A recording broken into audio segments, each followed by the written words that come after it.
Y si justo ahora estás viviendo el capítulo más difícil de tu historia, y aún así Dios estuviera diciendo sobre ti, por más difícil que parezca, todo saldrá bien. Quizás miras tu vida y ves procesos que no entiendes, oraciones que parecen tardar, puertas que se cerraron sin explicación, noches de lágrimas que nadie conoce. Te preguntas en silencio, ¿hasta cuándo? ¿Por qué a mí? ¿Dónde estás, Dios, en medio de todo esto? Hoy quiero hablarte desde ese lugar real, donde la fe tiembla pero no se apaga, porque la Biblia no ignora tu dolor, lo abraza, y en cada uno de los pasajes que vamos a ver, Dios susurra algo muy claro a tu corazón. No estás solo, no estás a la deriva, no estás olvidado. Él está usando cada lágrima, cada valle, cada batalla, para escribir un final distinto al que el miedo te está anunciando. Número 1. Todo está obrando a tu favor. ¿Sabes? Cuando Pablo escribió que todas las cosas ayudan a bien, no estaba filosofando desde una vida perfecta. Él conocía el dolor, el abandono, las prisiones y los golpes de la vida. Por eso sus palabras tienen peso. Y hoy te lo digo con la misma convicción, lo que estás enfrentando no escapó del plan de Dios. Aunque tú jamás lo hubieras elegido, Dios lo tomó y lo metió dentro de su propósito. Sí, incluso eso que te duele, incluso eso que te confunde, incluso eso que parece injusto. El versículo no dice algunas cosas, no dice solo lo bonito, dice todas. Y cuando Dios dice todas, incluye pérdidas, incluye traiciones, incluye puertas cerradas, incluye silencios que duelen, incluye diagnósticos que asustan, incluye procesos que no entiendes, porque la vida cristiana no se caracteriza por ausencia de dolor, sino por presencia de propósito, y tu dolor no te saca del plan. Al contrario, entra dentro del plan. Tal vez tú piensas, esto me destruyó. Pero Dios dice, esto te va a construir. Tal vez tú ves un capítulo oscuro, pero Dios ya vio el final del libro. Ahora fíjate en algo clave. Ayudan a bien no significa se siente bien. Hay procesos que saben amargos, y no porque Dios esté fallando, sino porque está trabajando. Hay cosas que mientras pasan parecen malas, pero cuando miras hacia atrás te das cuenta de que fueron corrección, rescate o redirección. ¿No te ha pasado que algo que pediste con fuerza, Dios no te lo dio, y después entendiste por qué? ¿O que una puerta se cerró en tu cara, y después descubriste que te estaba evitando un desastre? Ese es el bien de Dios. No siempre es lo que querías, pero siempre es lo que necesitabas. A veces el bien llega en forma de transformación interior antes que de cambio exterior. A veces el bien es que Dios te libra de algo que tú creías bueno, pero que en el futuro te habría roto el alma. Y mira esto, el versículo no termina en a bien. Sigue diciendo, a los que conforme a su propósito son llamados. Entonces todo está conectado al propósito. Dios no solo te consuela, te forma, no solo te levanta, te moldea, no solo te sostiene, te revela quién eres en Él. Por eso hay procesos donde Dios fortalece tu carácter, limpia dependencias, sana heridas viejas y pone orden donde había caos. Para muchos, la prueba parece un castigo, pero para los hijos, la prueba es taller. Y en el taller se lima, se pule, se calienta, se dobla. Pero al final sale algo más fuerte, más puro, más preparado. Por eso Dios trabaja más en quién estás siendo que en lo que estás logrando. El propósito de Dios se revela más en los desiertos que en los escenarios. La prueba te enseña qué sostienes cuando los resultados no llegan. Lo que tú llamas retroceso, muchas veces es Dios quitándote peso para que puedas avanzar más lejos. Te voy a decir algo que quizás necesitas escuchar hoy. La prueba se vuelve evidencia cuando miras hacia atrás. Hoy parece caos, mañana será testimonio. Hoy parece final, mañana será inicio. Dios está acomodando piezas que tú todavía no ves. Y cuando llegue el momento, Vas a mirar atrás y vas a decir, si eso no hubiera pasado, yo no sería quien soy.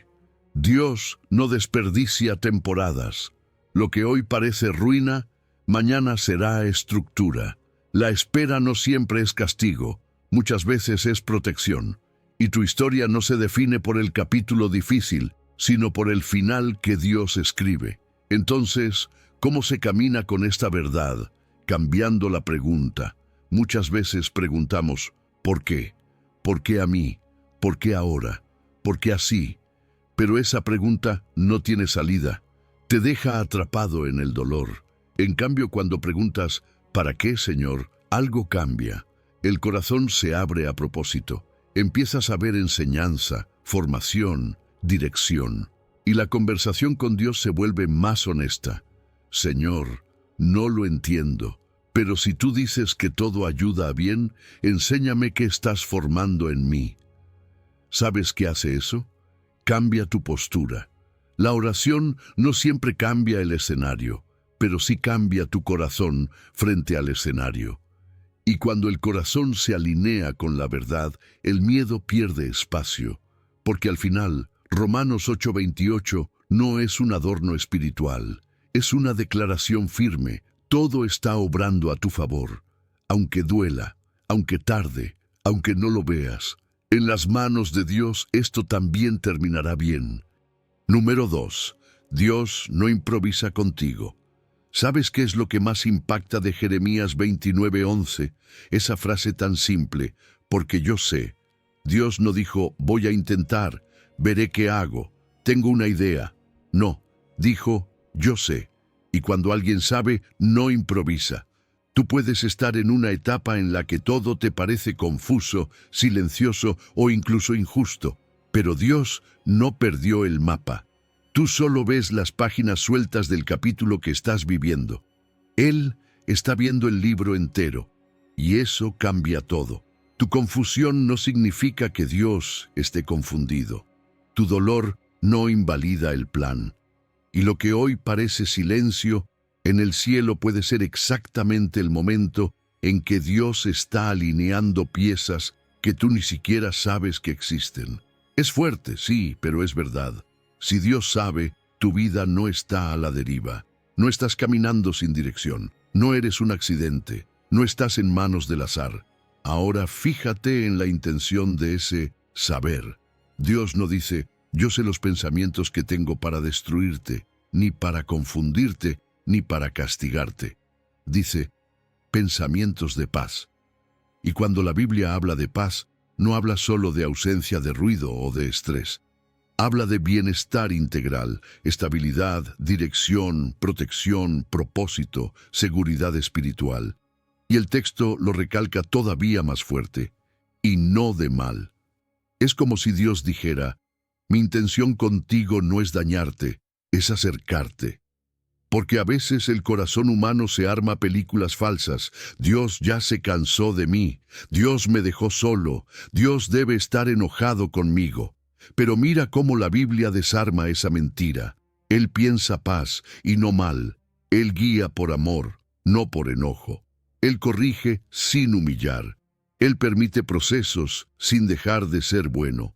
Y sí, a veces permite que una puerta se cierre, pero no para quebrarte, sino para evitarte algo que habría sido peor. A veces te mueve de un lugar a otro, pero no para confundirte, sino para ubicarte en un terreno donde vas a florecer. Si Dios permite algo, no es para romperte sin sentido, es para llevarte a un final mejor. Y aquí viene esa parte final del versículo, que es como una luz que se enciende en medio de todos esos pensamientos, para daros el fin que esperáis. ¿Te das cuenta? Dios tiene un fin preparado. Eso significa que tu historia no termina en el capítulo difícil, que lo que estás viendo ahora no es el desenlace, es el proceso. El fin del que habla Dios no es un final trágico, es un final con propósito. Por eso cuando hoy miras tu situación y parece que nada cuadra, Dios te dice, no mires el presente como sentencia, míralo como paso. El proceso no es el veredicto, la demora no es negación. Muchas veces los retrasos de Dios son preparación y no rechazo. Y claro, duele ver que todo se tarda, duele no tener respuestas, duele sentir que caminas con una venda en los ojos. Pero piensa en esto, Dios trabaja primero en lo profundo antes de mostrar lo visible. Antes de cambiar escenarios, cambia corazones. Antes de abrir puertas afuera, ordena habitaciones adentro. Antes de darte un nuevo capítulo, te prepara para leerlo sin miedo. Y entonces llegamos al punto más práctico, ese donde ya no hablamos de teoría, sino de cómo respiras esto en la vida real. Porque una cosa es decir, Dios tiene un plan, y otra es vivir desde esa verdad cuando estás cansado o confundido. El corazón humano quiere explicaciones, quiere detalles, quiere entender cada paso del camino. Pero Dios ofrece algo mejor, confianza. Descansar en Dios no es rendirse derrotado, es entregar el control al autor, es decirle, Señor, no entiendo, pero tú sí, guíame. Esa oración parece pequeña, pero rompe cadenas enormes, porque la fe se practica cuando no hay señales visibles, porque la paz llega cuando dejas de exigirle a la vida respuestas inmediatas, y porque descansar espiritualmente es un acto de valentía, no de abandono. La gente piensa que descansar es para los débiles, pero no. Descansar en Dios es para los que aprendieron que llevar el mundo en los hombros no funciona. Número 3. No te vas a quedar así. Hay momentos en la vida en los que uno siente que ya no puede más. No es exageración, es sinceridad. Y me gusta que la Biblia no esconde eso.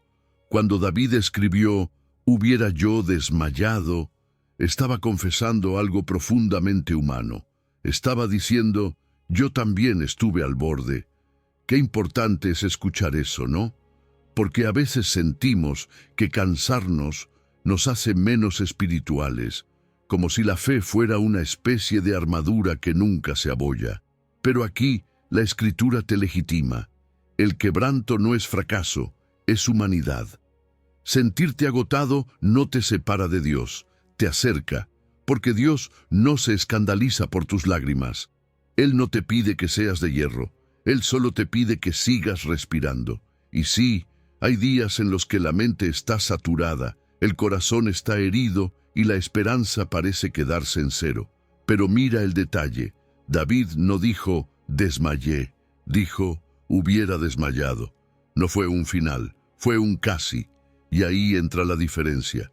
Esa diferencia es la fe, pero no una fe abstracta, romántica o decorativa. David explica exactamente qué lo sostuvo. Si no creyese que veré la bondad de Jehová. Ahí está el oxígeno, ahí está el ancla. El hombre no dijo, si no creyese que podría ser, o si no creyese que tal vez un día, dijo, veré. Eso cambia la atmósfera del alma. Cuando alguien cree que va a ver la bondad de Dios, su espíritu encuentra motivos para seguir incluso cuando el cuerpo está agotado. Esa convicción funciona como una mano invisible sosteniéndote del cuello de la camiseta en el último segundo. Por eso la esperanza en la Biblia no es positivismo barato. Es una declaración contundente basada en un Dios que nunca dejó a nadie en vergüenza. La bondad de Dios no depende del estado de ánimo, del clima ni del contexto. La bondad de Dios opera incluso cuando tú no la ves, porque el silencio de Dios no es el fin de Dios. Y la fe no consiste en negar la realidad, sino en mirar más allá del instante. Y hay un detalle precioso en ese versículo que a veces se pasa por alto. En la tierra de los vivientes. David no está hablando de un consuelo para la eternidad. Está hablando de ver la bondad aquí, en esta vida, en medio del dolor, en el proceso, en la historia humana. Eso te dice algo muy fuerte. Tu historia no termina en lo oscuro. Dios también responde en tu vida real, en tus puertas abiertas, en tus provisiones inesperadas, en las personas que manda para sostenerte, en la paz que llega de la nada, en las oportunidades que no viste venir, en las fuerzas que te levantan un día más. A veces, la bondad de Dios llega como fuerza para seguir. A veces llega como dirección cuando estás perdido. A veces llega como protección. Dios te libró de algo que tú querías, porque te habría destruido después. La bondad de Dios no siempre se ve como tú la imaginas, pero siempre llega. Ahora permíteme hablarte al corazón. Cuando la mente se cansa, empieza a negociar renuncias, empieza a pensar en tirar la toalla, empieza a decir cosas como, me voy a quedar así, esto no va a cambiar, esto es mi vida ahora. Y ahí es donde este salmo entra como una interrupción divina diciendo, aguanta, respira, mira hacia adelante. No tomes decisiones definitivas en días oscuros. No declares muerte sobre algo que Dios todavía no ha terminado. La esperanza es una disciplina espiritual, no solo una emoción. Es elegir creer cuando nada a tu alrededor te da motivos. Es decir, con la boca lo que la mente pelea y el alma necesita. Y por eso quiero que escuches esta oración sencilla pero poderosa. Señor, hoy no entiendo, pero creo que veré tu bondad. Eso alinea el corazón con la verdad. Eso le dice al cielo, no voy a soltar. Eso le dice al infierno, no me quebré. Eso le dice a tu futuro, te estoy esperando. Porque aguantar hoy puede ser el puente hacia el milagro de mañana. Número 4. La paz que nadie te puede quitar. Hay días en los que la mente no para. Tú sabes de lo que hablo.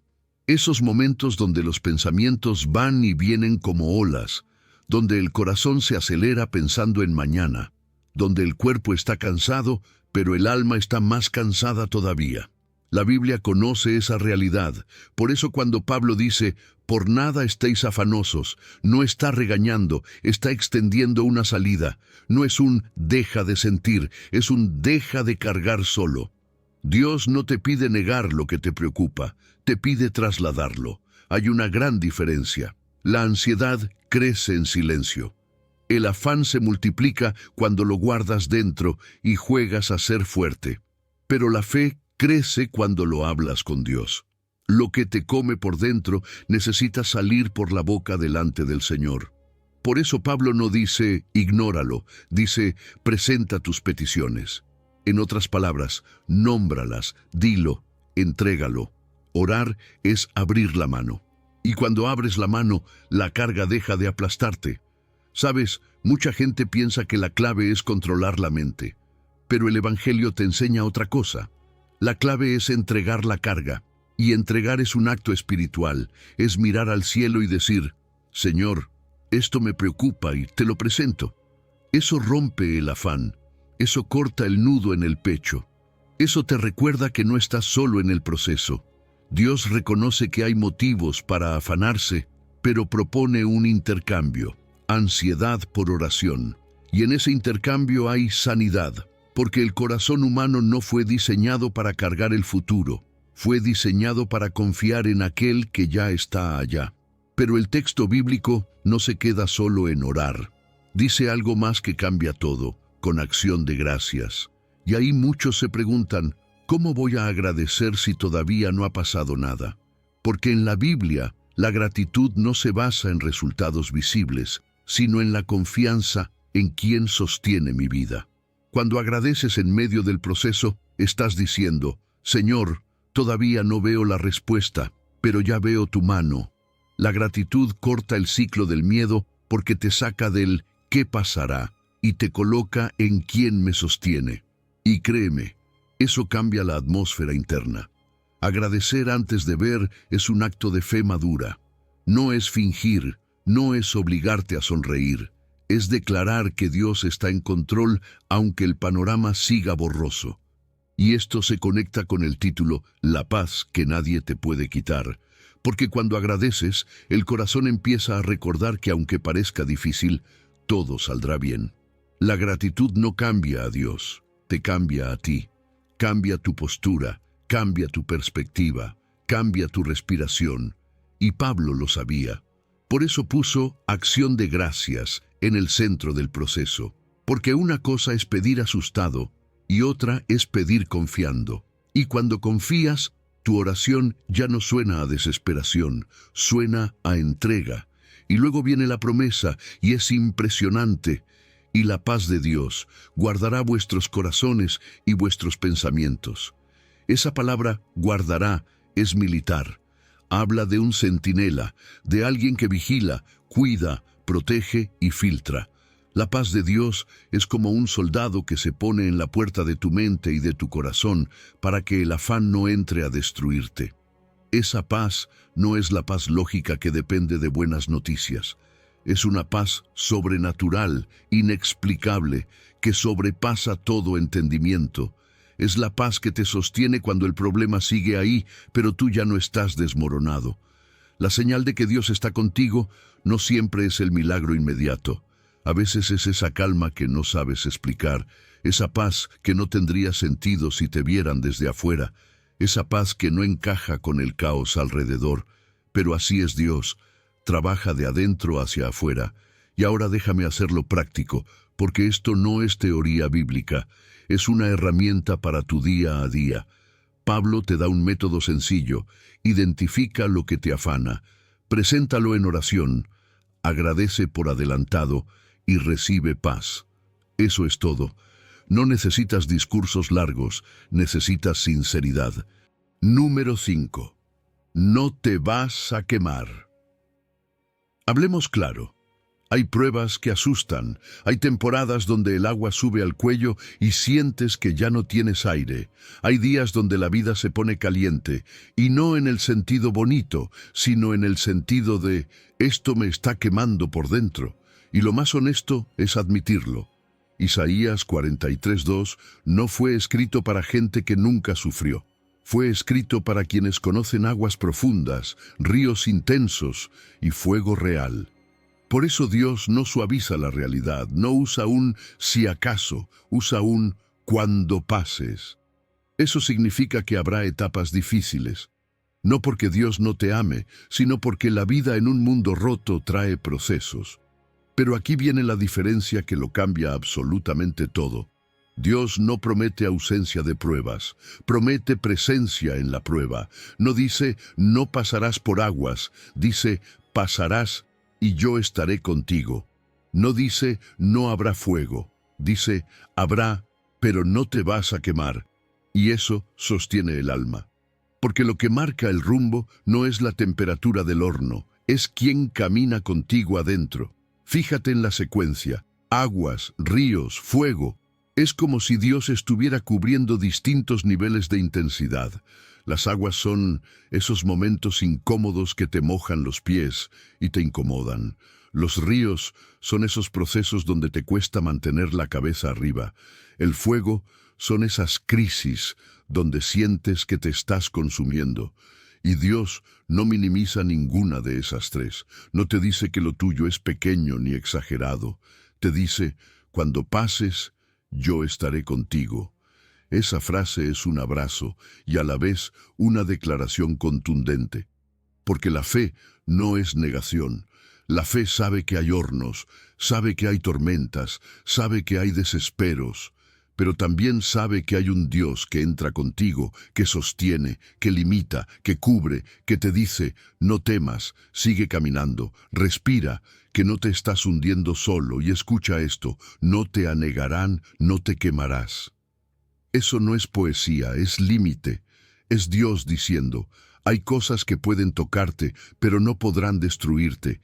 Hay dolor que puede visitarte, pero no podrá quedarse a vivir en ti. Hay temporadas que pueden presionarte, pero no podrán consumirte. El enemigo quiere hacerte creer que lo que vives te va a terminar, que este capítulo te va a enterrar, que este fuego te va a convertir en cenizas. Pero Dios dice, hasta aquí.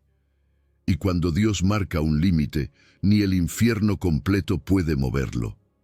Por eso la prueba no tiene la última palabra. Por eso tú sigues en pie después de cosas que la gente no conoce. Si hoy sigues caminando, si hoy sigues respirando, si hoy sigues intentando, eso ya es evidencia de protección. Hay cosas que deberían haberte hundido y no te hundieron. Hay cosas que deberían haberte quemado y no te quemaron. Y no fue suerte, fue presencia, fue límite, fue Dios. Déjame decirte algo que quizás nadie te ha dicho. No todo lo que duele destruye. Algunas cosas que duelen te fortalecen, te despiertan, te maduran, te limpian, te preparan. La fe no evita el horno, pero te sostiene dentro del horno. La prueba no demuestra que Dios se fue, puede demostrar que Dios te está formando, porque pasar no es quedarse. Si fuera para quedarte, Dios no diría cuando pases. Esa palabra implica movimiento, significa que esto es temporada, no sentencia. Significa que aunque hoy estés en el fuego, no vivirás ahí. Significa que aunque las aguas te golpeen, no te van a tragar. Significa que el proceso es camino, no destino. Así que sí, estás pasando por algo. Sí, hay aguas, hay ríos, hay fuego. Pero escucha bien, no te vas a quedar así, no te vas a hundir, no te vas a quemar, porque la prueba no vino para consumirte, sino para confirmar que Dios está contigo en todo. Y si Él está contigo en el fuego, todo saldrá bien. Número 6. No caminas solo en el valle. Perfecto. Vamos a caminar por este pasaje como si estuviéramos tomados de la mano en medio del valle. Y fíjate que el versículo no empieza diciendo, si alguna vez pasas por un momento oscuro. No. Dice, aunque ande. Eso significa que David sabía que hay etapas en la vida donde el corazón tiembla, donde la incertidumbre te mira a los ojos y donde el alma siente que camina a ciegas. Y lo hermoso es que la Biblia no censura ese valle, lo nombra. Valle de sombra de muerte es una descripción real. Depresión, duelos, ansiedad, temporadas de enfermedad, noticias que sacuden, decisiones que asustan, silencios de Dios que duelen. Pero mira algo importante. David dice, ande. Eso implica movimiento. No estás estancado, estás atravesando. El valle no es tu destino, es una parte del camino. La fe madura no consiste en evitar valles, sino en no perder el rumbo dentro de ellos. Estar en un valle no significa que Dios te soltó, puede significar que Dios te está formando. Y la sombra no es la muerte, es lo que parece muerte, pero no tiene permiso de tocarte. Ahora hay una frase que es como un susurro firme a la vez. No temeré mal alguno, y no lo dice porque sea invencible, lo dice porque la razón viene después, porque tú estarás conmigo. La confianza aquí no nace de negar el miedo, nace de saber con quién caminas. El centro del versículo no es el valle, es la compañía. David no dice, no temeré porque soy fuerte, o porque tengo un plan, o porque entiendo todo. No, él dice, porque tú estás conmigo. Y eso reconfigura todo. La presencia de Dios rompe la soledad, y cuando la soledad se rompe, el miedo pierde fuerza. Dios no promete que no habrá valles, promete que no caminarás solo en ellos, y eso es suficiente. La fe no depende del ánimo, depende de una verdad que no cambia. Él está. Aunque no lo sientas, Él está. Aunque tu mente esté cansada, Él está. Aunque tu oración sea apenas un suspiro, Él está. Y luego viene una imagen que calma el corazón cuando la entiendes. Tu vara y tu cayado me infundirán aliento. La vara, en el mundo pastoril, servía para proteger a las ovejas de ataques externos. El cayado servía para guiarlas, redirigirlas y levantarlas cuando se caían en huecos o se desviaban.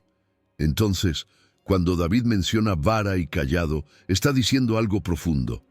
Dios no solo acompaña, también protege, corrige, guía y rescata. Hay decisiones que Dios frena para cuidarte. Hay puertas que Dios no abre todavía porque no estás listo. Hay caminos que Dios endereza aunque tú no te das cuenta. Y ese aliento que has sentido en medio del dolor, esa fuerza inexplicable para seguir cuando deberías haberte roto, eso también es vara y cayado. Eso también es Dios. Él no está mirando tu sufrimiento como espectador. Él está metido en tu proceso como pastor. Él sabe dónde pisas, sabe cuándo el terreno se vuelve peligroso, sabe cuándo necesitas descanso y sabe cuándo necesitas avanzar. Y ahora escucha esto con calma, porque aquí está la parte práctica para el alma. El Salmo no promete mapa, promete compañía.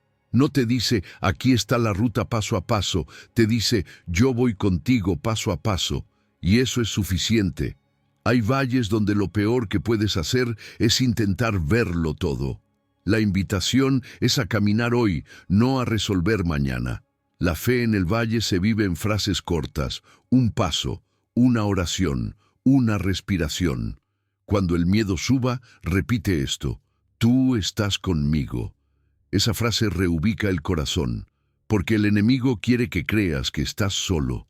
El valle quiere convencerte de que te vas a quedar ahí. La sombra quiere volverse tu techo cuando solo es parte del paisaje. Pero no te vas a quedar ahí, no caminas solo en el valle no define tu final, Dios lo define. La sombra no tiene la última palabra, Dios ya la dijo antes, y la muerte aquí es apenas sombra, no victoria. Así que sí, el camino puede asustar, sí, hay noches donde el corazón tiembla, sí, hay momentos en los que no entiendes nada, pero escucha lo que dice el pastor de tu alma, estoy contigo.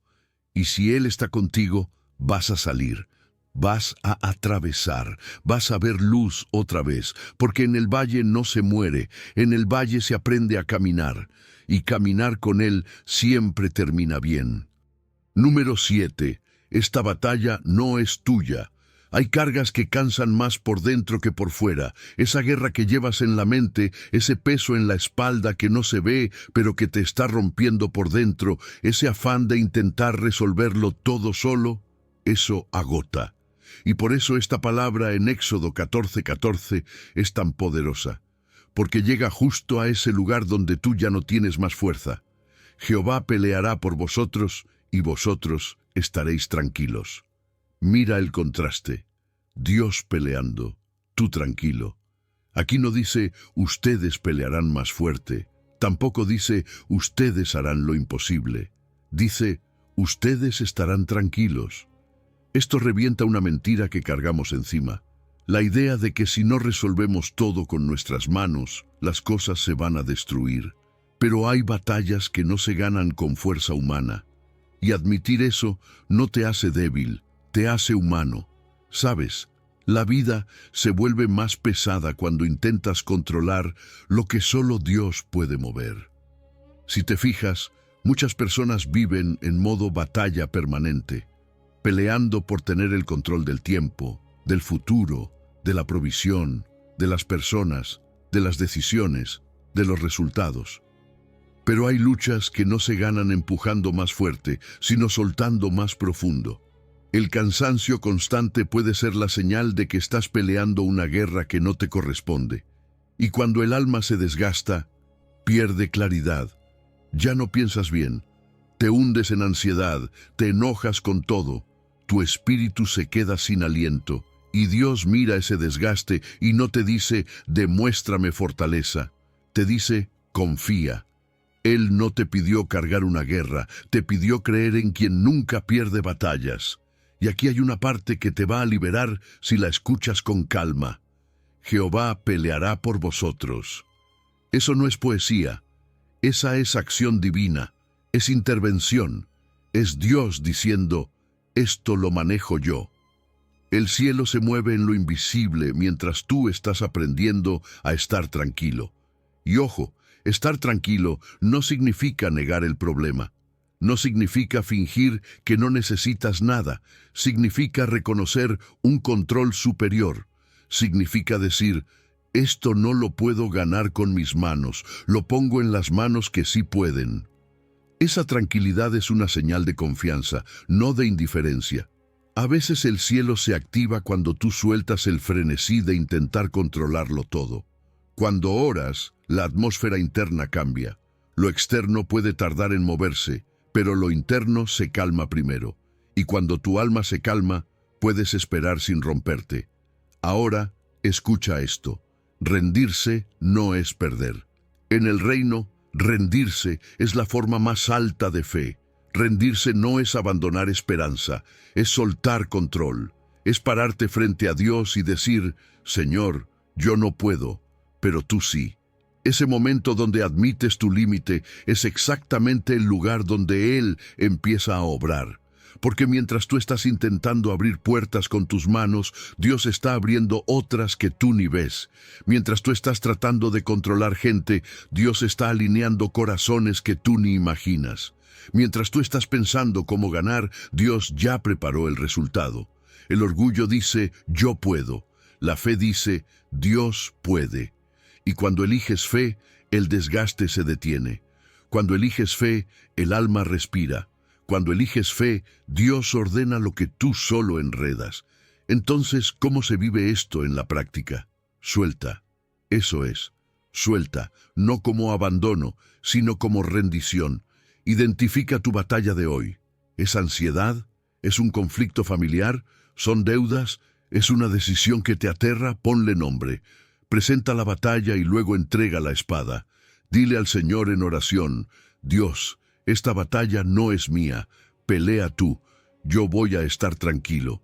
Y después respira, porque la tranquilidad es un acto espiritual, no emocional. La tranquilidad no llega de golpe, se practica. Cada vez que sueltas, tu fe se fortalece. Cada vez que sueltas, el alma entiende que no está sola. Cada vez que sueltas, el cielo se mueve a tu favor. A partir de hoy, quiero que declares esto cuando la ansiedad te toque la puerta. Dios pelea por mí. Por más difícil que parezca, todo saldrá bien. Repite también la parte más difícil. Estaré tranquilo. Parece pequeño, pero mueve montañas por dentro. Porque si Dios está peleando, ¿qué sentido tiene desgastar tu alma como si estuvieras solo en el campo de batalla? La paz no es ausencia de guerra, es saber quién pelea por ti. Y cuando entiendes eso, algo se levanta dentro de ti. Algo descansa, algo se acomoda, y Dios hace lo que tú no puedes. Porque en esta historia tú no eres el guerrero principal, tú eres el que confía, y Él es el que nunca pierde batallas. Número 8. Dios no se cansa de ti. Hay días en los que uno se despierta con el alma cansada. No cansancio del cuerpo, sino de adentro. Es ese cansancio que trae culpa, vergüenza, ansiedad, pensamientos de «ya no doy más», «otra vez fallé». Dios debe estar cansado de mí. Y ahí entra esta verdad que sana como agua fresca. Por la misericordia de Jehová no hemos sido consumidos. Nuevas son cada mañana. Grande es tu fidelidad.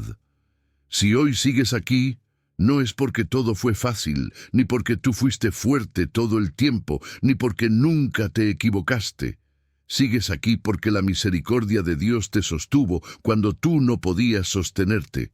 Hubo fuego, sí. Hubo presión, sí. Hubo noches donde tu corazón quería rendirse, sí. Pero no fuiste consumido, no te destruiste, no te perdiste. Y eso, aunque tú no lo veas así, ya es un milagro. Fíjate en algo, hay temporadas donde el milagro no es la puerta que se abre o el gigante que cae. El milagro es seguir respirando. El milagro es seguir creyendo a pesar de que tu fe tiembla. El milagro es seguir intentando cuando la vida te desordena. Y eso no pasa por casualidad.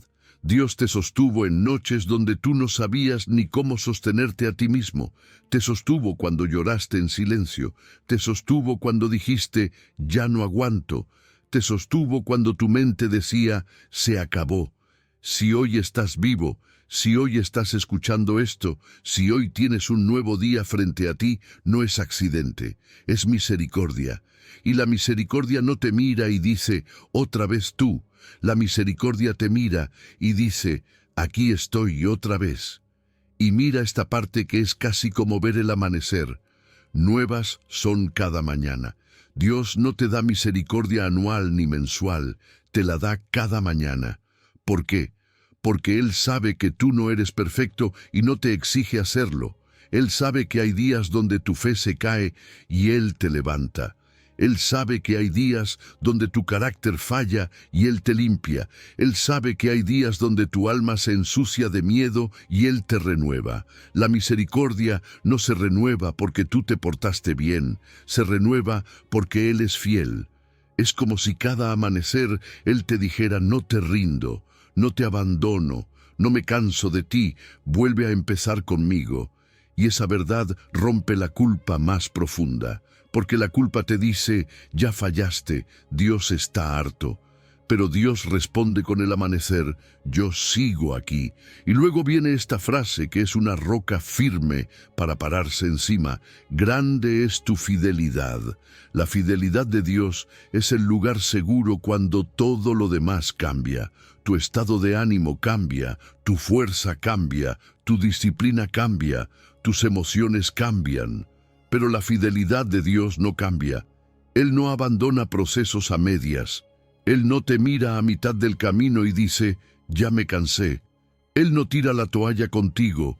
La estabilidad de tu vida no está en cómo te sientes hoy, sino en quién es Dios siempre. La fe madura no se apoya en emociones, se apoya en carácter. Y el carácter de Dios dice: yo termino lo que empiezo. Si Él comenzó algo en ti, lo terminará. Si Él te llamó, te sostendrá. Y si Él prometió misericordia, la tendrás cada mañana. Por eso este pasaje no es solo poético, es una base. Si Dios es fiel, todo saldrá bien en sus manos, aunque tarde, aunque duela, aunque se vea lento. ¿Y cómo se vive esta verdad en el día a día? Cambiando la forma en la que miras tu mañana. En lugar de despertar pensando en los errores de ayer, despierta recibiendo misericordia hoy.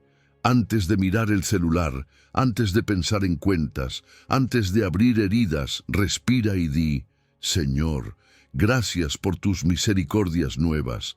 Hoy vuelvo a empezar contigo. Esa declaración cambia la atmósfera del alma. La gratitud abre espacio para la paz.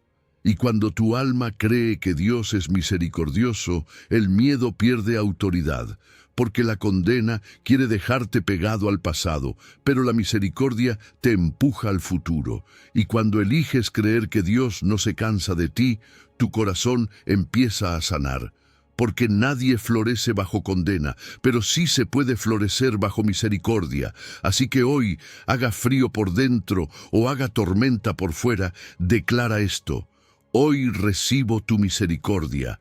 Por más difícil que parezca, todo saldrá bien. Porque si Dios fue suficiente ayer para sostenerte, será suficiente hoy para levantarte y será suficiente mañana para terminar lo que empezó.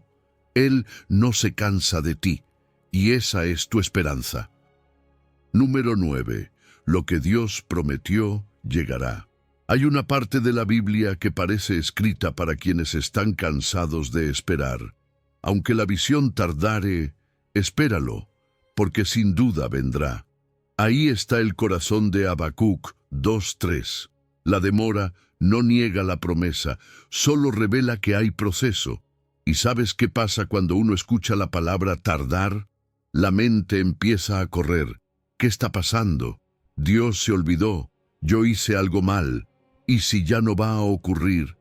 Esa ansiedad es humana. El retraso desgasta, confunde y a veces duele. Pero mira cómo lo dice Dios: aunque tardare. Es decir, Él reconoce que hay tiempos largos. No lo oculta, no lo minimiza. No dice si tardare, sino aunque tardare.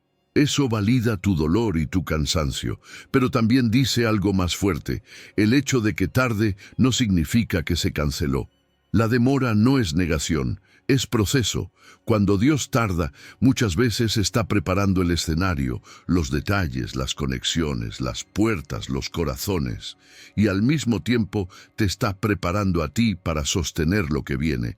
La prisa humana no define el calendario de Dios.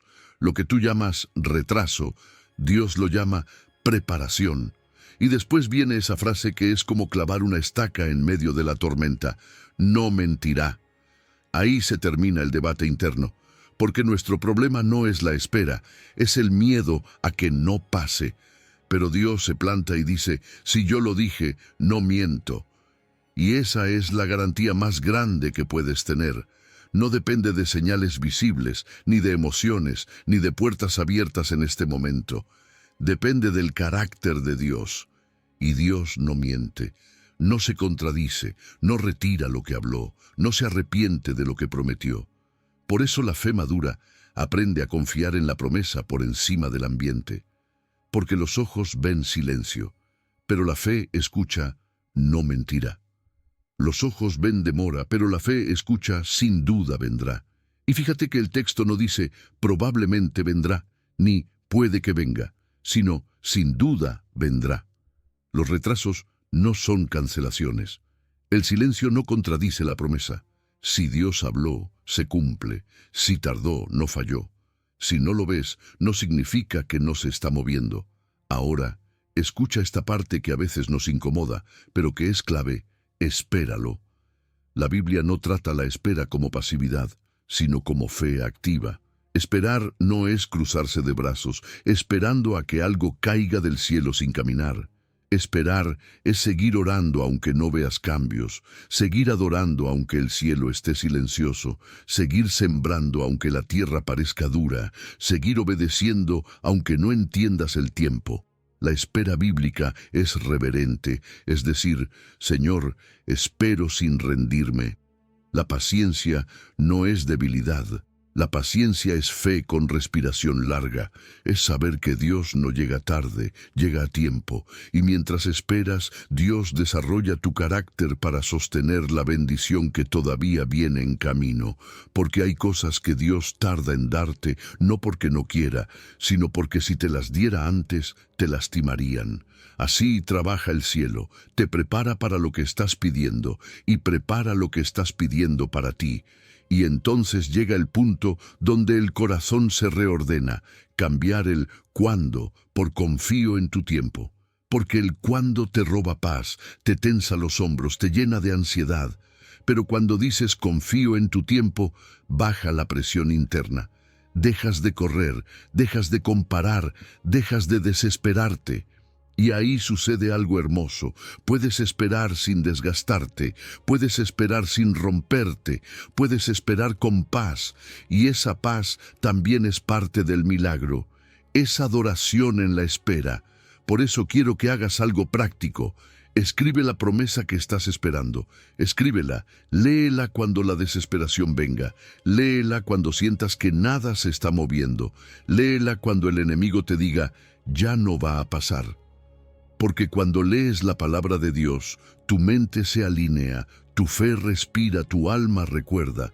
La repetición de la promesa fortalece la fe, así como el viento aviva el fuego. Así que hoy, si estás esperando algo que parece tardar, declara esto. Aunque tarde, sin duda vendrá. Por más difícil que parezca, todo saldrá bien. Porque la demora no cancela, prepara. El silencio no niega, afina. Y la visión, aunque se tarde, se apresura hacia su fin. No mentirá, no fallará, llegará. Número 10. Fe que no necesita pruebas. La fe no empieza cuando las cosas se ven, empieza cuando no hay nada que ver. Por eso, Hebreos 11:1 nos define así la fe. Certeza de lo que se espera, convicción de lo que no se ve. Déjame decirlo con otras palabras. Fe es tener algo sólido por dentro, aun cuando por fuera todo parece un rompecabezas. Fe es cuando tu corazón sabe algo que tus ojos todavía no confirman. Fe no es imaginación, ni optimismo humano, ni contar historias bonitas para sentirte mejor. Fe es apoyarte en el carácter de Dios más que en las señales visibles. Y eso es lo primero que quiero que guardes. La fe es certeza interna, no evidencia externa. Tú puedes estar rodeado de incertidumbre, pero tener paz por dentro. Puedes estar sin respuestas afuera, pero con dirección adentro. La certeza no viene de los resultados, viene del que prometió. Fíjate que el texto no dice, la fe es la certeza de lo que ya tienes, ni la certeza de lo que ya viste, sino de lo que se espera. Eso te sitúa en una postura de futuro. Es como decir, todavía no llegó, pero ya lo creo. La fe sana esa ansiedad de querer ver primero para después confiar. Con Dios funciona al revés. Primero confías, después ves. La lógica humana pide pruebas, la fe pide aliento, y cuando la fe madura, la calma interior deja de depender del control externo. Puedes estar en medio del caos y aún así descansar, porque la fe no se sostiene en tus capacidades, se sostiene en la fidelidad de Dios. Por eso hay personas que te miran en ciertas temporadas y dicen, ¿cómo sigues de pie? La respuesta es sencilla, porque la fe sostiene cuando la lógica no alcanza. La fe te da calma cuando no tienes control. La fe te da paz sin explicación. Y luego viene la segunda parte, la convicción de lo que no se ve. Aquí hay algo profundo. Lo que no se ve no significa que no existe. Dios trabaja en lo invisible antes de manifestar lo visible. Y tú sabes que esto es verdad, porque hay veces en tu vida donde todo parecía estancado, y meses después descubres que Dios estaba moviendo conexiones, sanando corazones, abriendo puertas, protegiéndote sin que tú te dieras cuenta. La convicción de lo invisible es lo que sostiene al creyente cuando el cielo está silencioso. La convicción dice, no lo veo, pero Dios está trabajando. La convicción dice, no escucho nada, pero el plan sigue. La convicción dice, no tengo pruebas, pero tengo promesa. Y déjame decirte algo con cariño, lo invisible de hoy será testimonio mañana. Lo que ahora duele sin sentido, mañana tendrá propósito. Lo que ahora es semilla oculta, mañana será árbol visible. Dios no improvisa. Dios no improvisa en ti ni alrededor de ti. Él obra detrás de escena. Pero la fe no se vive con el mapa completo, la fe se vive paso a paso, y eso rompe nuestra necesidad de control. Nosotros queremos ver el final del camino antes de dar el primer paso. Queremos la estrategia, el plan, el calendario, los detalles, pero Dios normalmente te ilumina solo el siguiente tramo. Como una linterna en la noche, no ves el destino, pero ves dónde pisar ahora. La fe auténtica es esa, avanzar sin garantías humanas.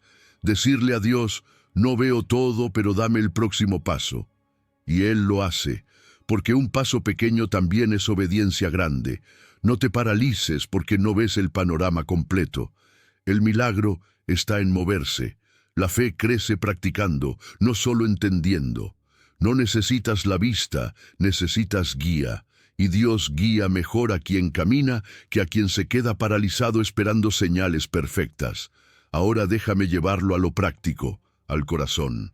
Hay momentos donde el miedo quiere mandar, donde la angustia quiere decir, no va a pasar, te va a salir mal, esto no funciona, era mejor renunciar. Y ahí es donde tú hablas fe. Y sí, hay que hablarla, porque la fe no es muda. La palabra hablada ordena la mente y alinea el corazón. Cuando el miedo diga, no ves nada, tú di, pero confío aunque no vea.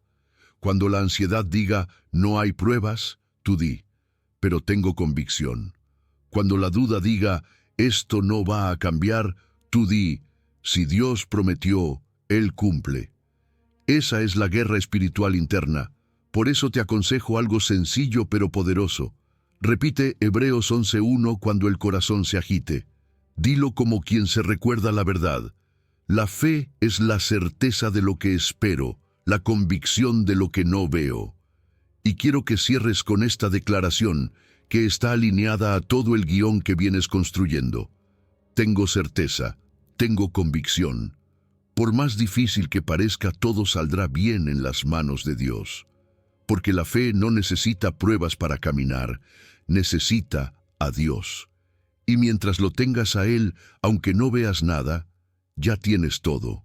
Número 11. Cuando temo, elijo confiar. El miedo aparece cuando tu mente empieza a correr más rápido que tu fe.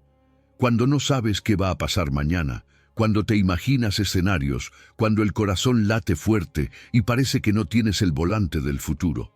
Y lo más interesante del Salmo 56:3 es que no dice, si algún día temo. Dice, en el día que temo. Eso significa que Dios asume que habrá días así.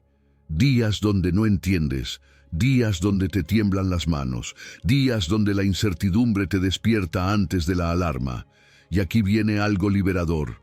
El miedo no te define, solo señala el área donde necesitas a Dios. La fe no se mide por no sentir miedo, sino por qué haces con ese miedo. El temor puede convertirse en una alarma espiritual que te dice, corre al Señor, porque sentir miedo no es pecado, pero quedarte a vivir en él te desgasta el alma. El miedo te grita urgencia, Dios te habla calma. El miedo exagera escenarios, la fe ordena la mente. Ahora, fíjate en lo que dice el salmista, yo en ti confío. Eso no es emoción, eso es decisión.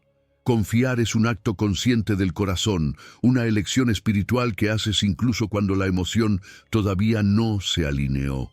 Y eso es clave. La confianza no depende de sentir paz primero. Muchas veces la paz llega después de confiar. Confiar es decir, Señor, yo no controlo el resultado, pero confío en tu carácter. Y ahí cambia todo. Porque cuando intentas sentir paz antes de soltar el control, te frustras. Pero cuando decides confiar, aunque no sientes nada todavía, abres la puerta para que la paz llegue. Se conecta con el mensaje que has venido construyendo. Por más difícil que parezca, todo saldrá bien. No porque tú tengas control, sino porque tu confianza descansa en Dios. Y esta confianza se practica como hábito. Cada vez que el miedo aparece, es una nueva oportunidad para confiar. Así como un músculo, la fe también se entrena. Y aquí viene una imagen que ayuda. El miedo toca la puerta. La fe decide si entra o no. Tú no puedes evitar que el miedo toque, pero puedes decidir no dejarlo gobernar. Cuando eliges confiar, la ansiedad pierde terreno porque ya no controla tu imaginación. El miedo te invade con «¿y si?». La fe responde «Dios es». Y esa diferencia direcciona tu corazón. Porque el miedo te obliga a mirar el problema, la fe te obliga a mirar al pastor. El miedo te empuja a anticipar tragedias, la fe te recuerda que aún sin entender, Dios te sostiene. Confiar no borra el problema, pero cambia tu postura frente al problema. Y eso ya es victoria interna. La ansiedad se alimenta del futuro imaginado, la fe se alimenta del Dios real. Y cuando eliges confiar, el corazón deja de fracturarse por anticipación. Hoy, no mañana. Hoy eliges confiar. Hoy decides no cederle el volante al miedo. Hoy decides no vivir bajo amenazas internas. Entonces, ¿cómo se lleva esto a la vida real cuando el miedo es fuerte? Con algo sencillo, casi pequeño, pero poderoso. Una oración de 1 minuto. Cuando sientas miedo, detente, respira hondo y di, Señor, hoy temo, pero hoy confío. Esa frase une honestidad y fe, porque la fe no empieza fingiendo que no tienes miedo, empieza confesando el miedo y entregándolo. Y cuando haces eso, el alma respira, porque la fe no es negar lo que sientes, es rendir lo que sientes. Esa pequeña oración puede cambiar la dirección emocional de todo tu día. Puedes hacerla mientras manejas, mientras caminas, mientras lloras, mientras esperas un resultado, mientras te acuestas. La repetición crea estabilidad espiritual. El versículo se convierte en tu ancla contra pensamientos intrusivos. Cuando temo, confío. Dilo hasta que tu mente lo crea. Dilo hasta que el miedo se haga más pequeño. Dilo hasta que la confianza empiece a sentirse natural. Así que cierra con esto. Por más difícil que parezca, todo saldrá bien, porque hoy elijo confiar en ti.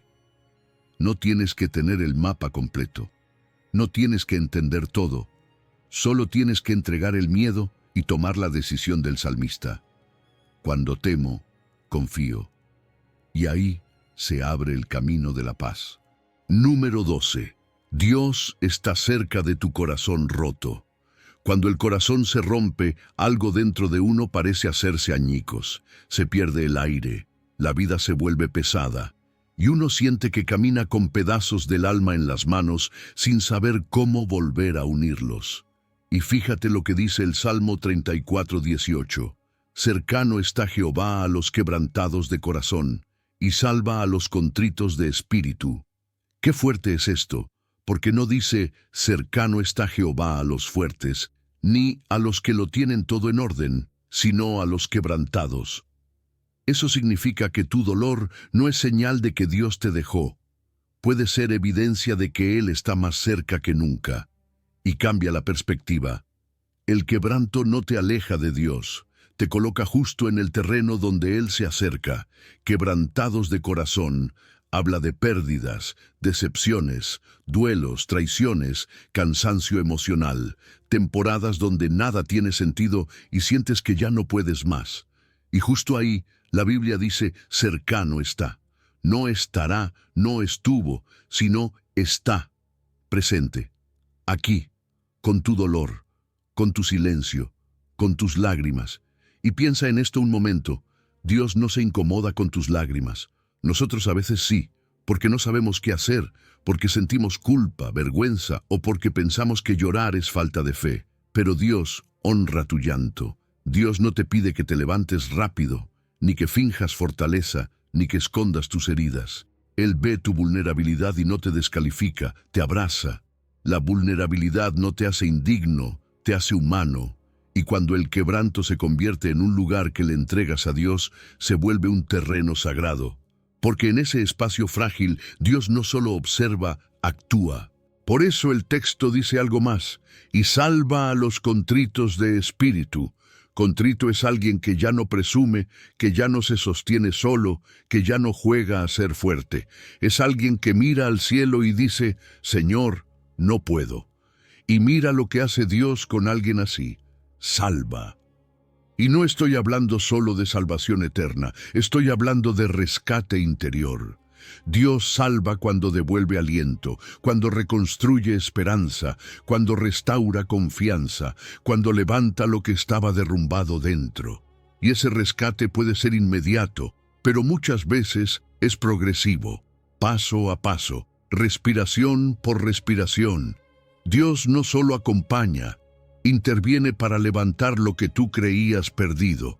Y a veces la salvación se manifiesta de formas pequeñas, pero poderosas. Puede ser paz en medio del caos. Puede ser fuerza para levantarte hoy, aunque no tengas fuerzas para mañana. Puede ser un pensamiento limpio en medio de 1000 pensamientos oscuros.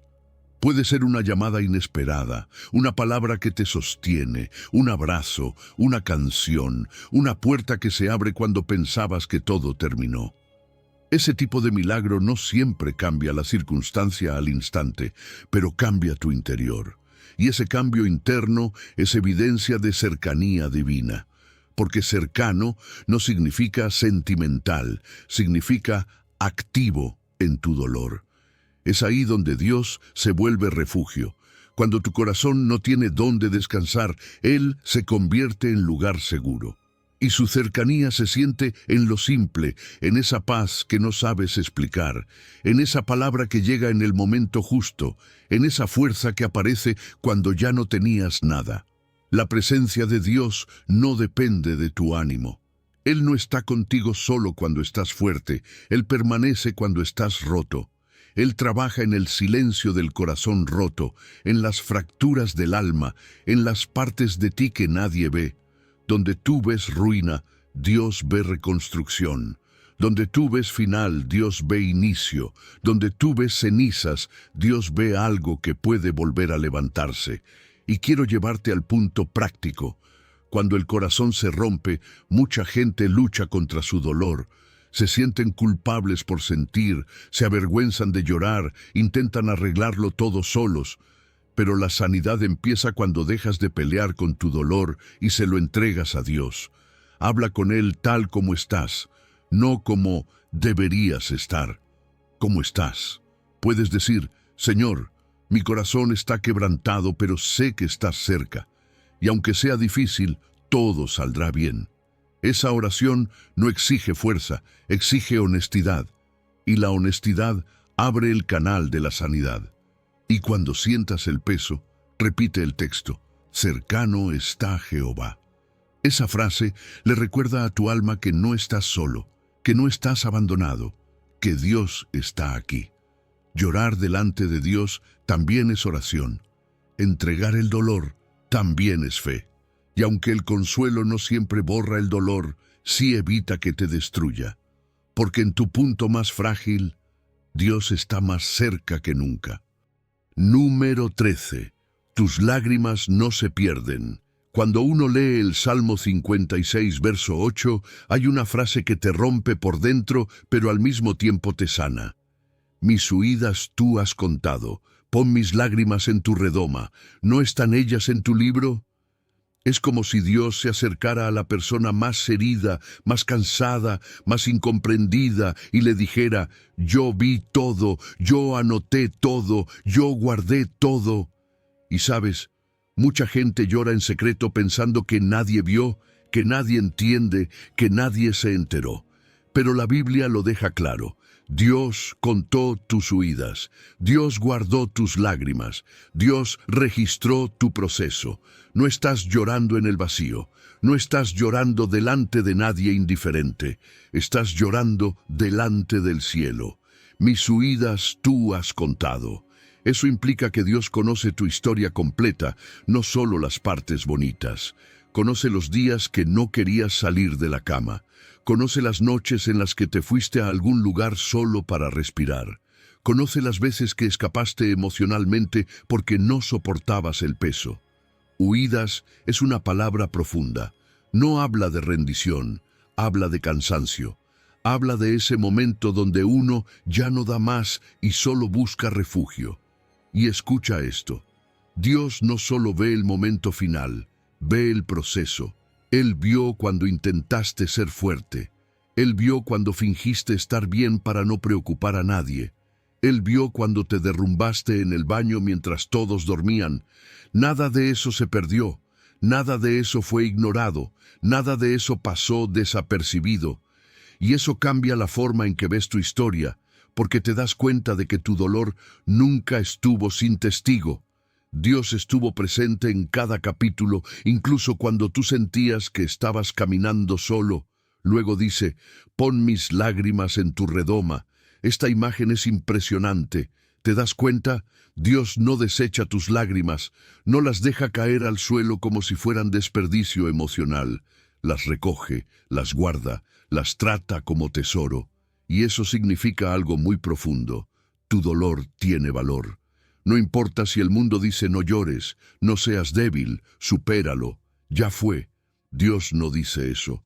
Dios santifica el llanto.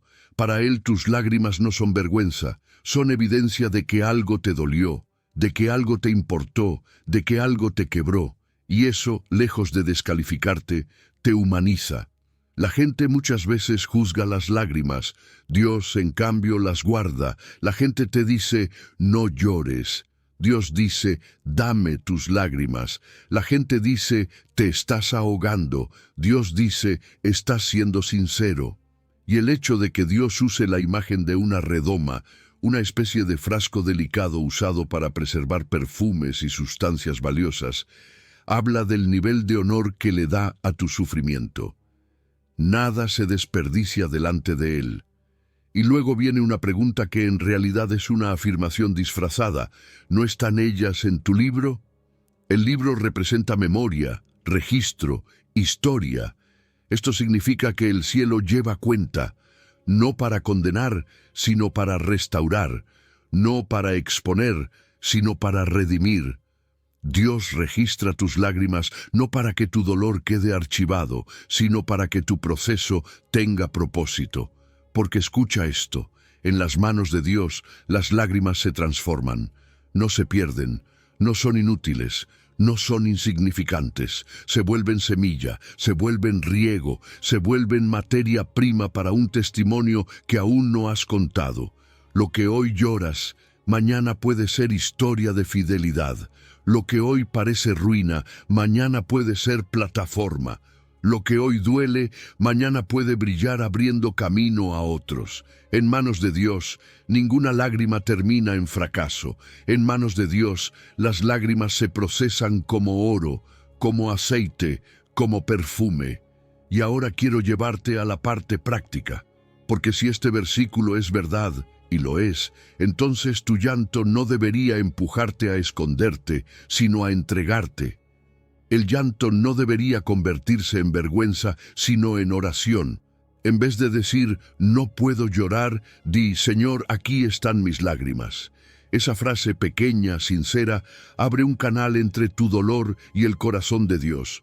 No necesitas un discurso largo, no necesitas tener respuestas, no necesitas tener fuerza, solo necesitas ser honesto.